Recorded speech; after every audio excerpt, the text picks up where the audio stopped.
კვინტრაძის სტუდია დღის 4-ზე. გადაცემაში ჩავრთოთ ქალბატონი ეკა გიგაური, საერთაშორისო გამჭვირვალობა საქართველოს აღმასრულებელი დირექტორი და მოვისმინოთ როგორია სამოქალაქო სექტორის შეფასება ევროსაბჭოს დოკუმენტში არსებულ ჩანაწერთან დაკავშირებით. ქალბატონო ეკა, მოგესალმებით, ძალიან დიდი მადლობა რომ იღებთ მონაწილეობას ჩვენს გადაცემაში. მადლობა მოწვევისთვის, მოგესალმებით. ქალბატონო ეკა, თქვენ ალბათ გაეცანით ამ ჩანაწერს. მე აღარ წავიკითხავ, თუ გნებავთ შემიძლია კიდევ ერთხელ წავიკითხო. არა, გავიცანი. კი ბატონო. მე მაინტერესებს თქვენი შეფასება, რამდენად იზიარებთ ამ კრიტიკას და ფიქრობთ თუ არა რომ მართლაც ასეთი მძიმე ვითარებაა საქართველოში, ანუ ესე იგი თავდასხმები, ცნობილ უფლებადამცველებზე კომპრომატული მასალების გასაჯაროების საფრთხეები და ადვოკატების ფიზიკური შეურაცხყოფის ზეწოლის და დაშინების ფაქტები. ხო, მე უბრალოდ წუხარებას გამოვთქვავ იმასთან დაკავშირებით, რომ ისეთ ქვეყნებთან ერთად არის ნახსენები საქართველო, როგორც არის მაგალითად აზერბაიჯანი, რუსეთი და სხვა ქვეყნები. მე ვიტყოდი, რომ ჩვენთან ასეთი ვითარება ნამდვილად არ არის. და ნამდვილად არ ფიქრობს არავინ ამ ქვეყანაში, არასამთავრობო ორგანიზაციების წარმომადგენლები, რომ თუ კი ისინი განსხვავებულ აზრს დააფიქსირებენ ან იტყვიან, ამის გამო ისინი შეიძლება აღმოჩნდნენ ციხეში, ხო? ასეთი რაღაცა ნამდვილად არ ხდება და ნამდვილად არ გავიზიარებ ამ აზრს, თუმცა ვის რომ გარკვეული თავდასხმები იყო კონკრეტულ პირებზე, ის რომ ხშირ შემთხვევაში, როდესაც ჩვენ ვაკეთებ ხოლმე განცხადებებს, ჩვენ მთავრობის წარმომადგენლები იგებიან არა ესეთი საფუძვლიანი არგუმენტებით, არამედ უბრალოდ ისინი ამბობენ, რომ ჩვენ ვართ ოპოზიციურ პარტიებთან კავშირში, ხო? ანუ ესეთი რაღაცები მაგრამ ცხადია, ეს არ ნიშნავს იმას, რომ ჩვენ შეიძლება ვიფიქროთ, რომ ამ ყველაფრის შემდეგ ჩვენ შეიძლება აღმოჩნდეთ ციხეში და შეიძლება პროკურატურა საქმე აღძრას ჩვენს წინააღმდეგ. ხო, ნამდვილად არ გვეშინია ჩვენი აზრის დაფიქსირების, ეს არის ფაქტი. ერთადერთი ახლა რაც არის პრობლემა, არის ის, რომ ალბათ კარგი იქნება თუ კი უფრო მეტად ითანამშრომლებენ და უფრო კონსტრუქციული თანამშრომლობა იქნება სამოქალაქო სექტორსა და მთავრობას შორის. ახლა საქართველოს ახალ პრემიერ-მინისტრს ქონდა სურვილი, რომ ჩვენ შევხვედროდა და შევხვდით ჩვენ და გამოთქვა სურვილი უფრო აქტიური თანამშრომლობის.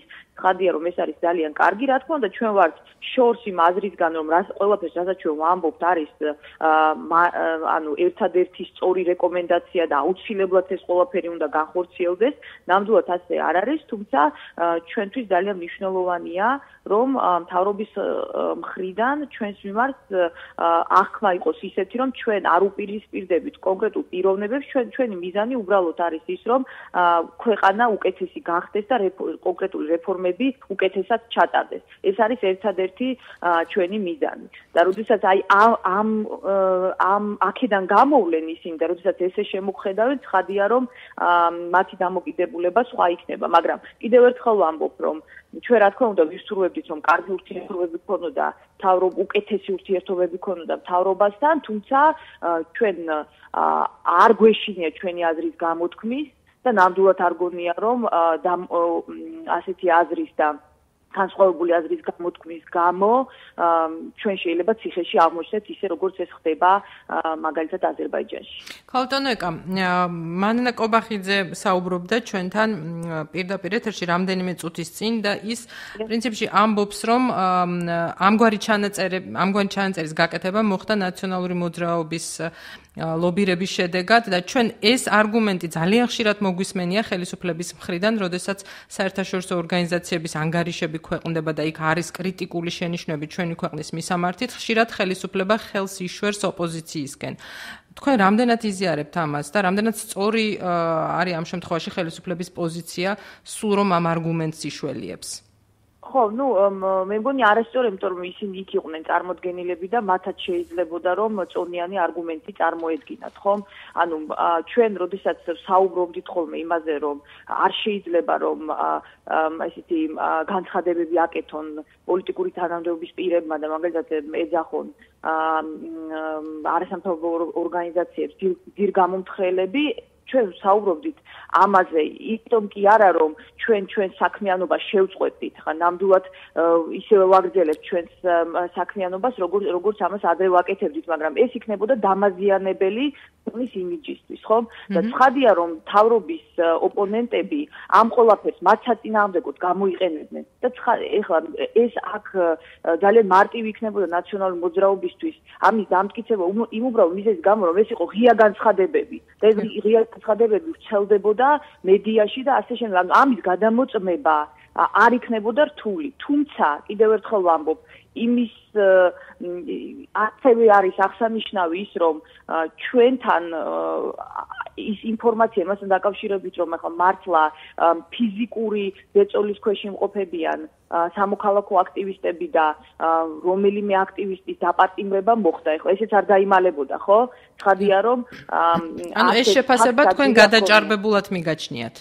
მე მგონია რომ აქ არის უფრო ასე ვთქვათ იმაზე საუბარი, როგორ ჩამოყალიბ. ცხადია რომ იმ კონტექსტში არ უნდა გაჟღერებულიყო საქართველოს რა კონტექსტშიც, ანუ იმ ქვეყნებთან ერთად ამ შემთხვევაში ხო აზერბაიჯანს და რუსეთს გულისხმობ, თუმცა ასევე ჩვენი სტუმარი იქნება. ასევე შეიძლებოდა შესაძლებელია რომ ნათქვამი ყოფილიყო რომ აი ეს შემაშფოთებელია ის რომ აი ესეთი განცხადებები შეიძლება კეთდება, მაგრამ ეს განცხადება არ არის კონკრეტული ქმედება, ხომ აი ამის თქმა მინდა.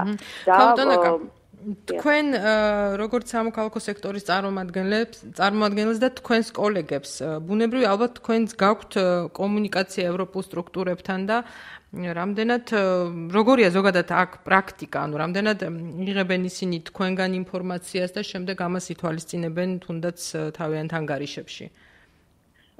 ისინი პერმანენტულად ურთიერთობენ ჩვენთან.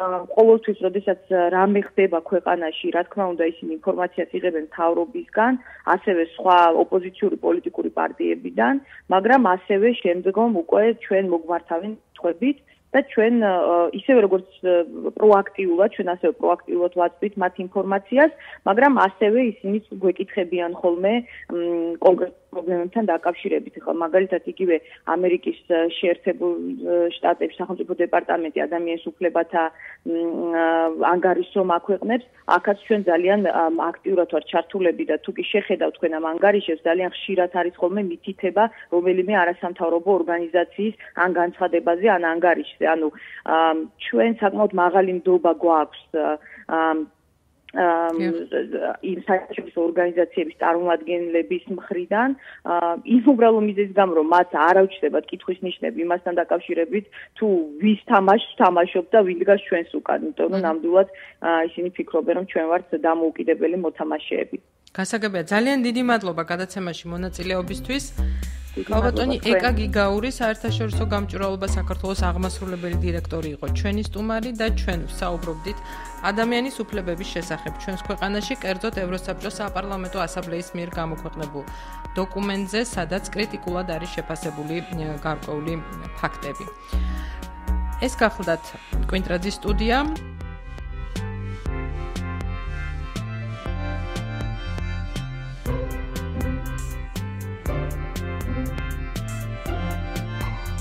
კვინტრაძის სტუდია დღის 4-ზე.